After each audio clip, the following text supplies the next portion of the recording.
Well, hey fans, welcome back to another movie review, and today we're talking about The Boy and the Heron. So The Boy and the Heron is a Japanese animated fantasy film directed by Hayao Miyazaki. It is his first time directing in 10 years, and it follows this young boy named Mahito. It's set actually during World War II era Japan. His father and his stepmom, who is also his aunt, they move out into the rural countryside to kind of get away from what's going on in the big cities. And while there's this large tower slash castle that was built by his great granduncle on the property, and he is kind of interested in it, but he's told to kind of stay away from it. But this blue heron shows up and it can talk, and it leads him to the tower. And of course, once he enters, he is transported into this magical world. And first off, I'd like to thank G-Kids and Studio Ghibli for sending me a Blu-ray copy of the film. It was wonderful to watch again. It's actually like my second time seeing it. The first time I saw it was during award seasons last fall. The studio sent me 2 tickets and I took my daughter, and it was her first experience with a Studio Ghibli movie. Even though, you know, it's like PG-13, she's really young, she still enjoyed the animation of it. I don't think she quite got everything. The first thing she said to me about the movie is that, like, Dad, this is weird. And it is. Studio Ghibli movies, Miyazaki's movies are pretty weird. But overall, like, I did enjoy it. I think I really miss studios doing this 2D cel-shaded animation. It is really beautiful, and I really feel that we need to get back to it. Everything looking like a 3D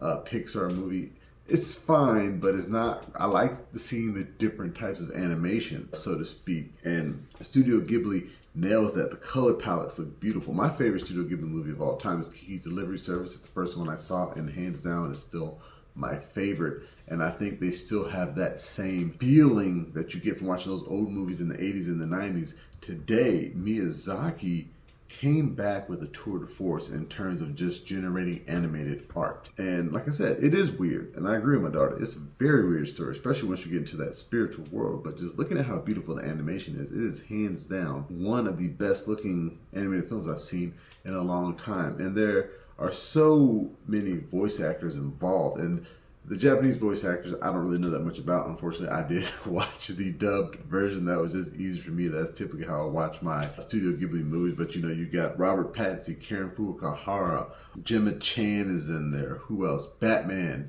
the other Batman. You got Christian Bale.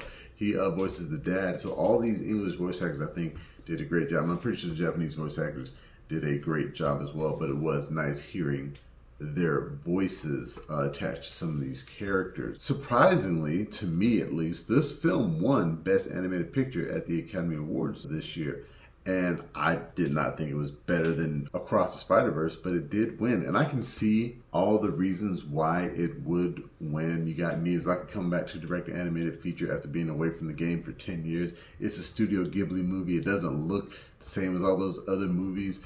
And it is a beautiful story. And it does have like a lot of emotional ties. So in terms of what this movie is, the Oscar win makes sense.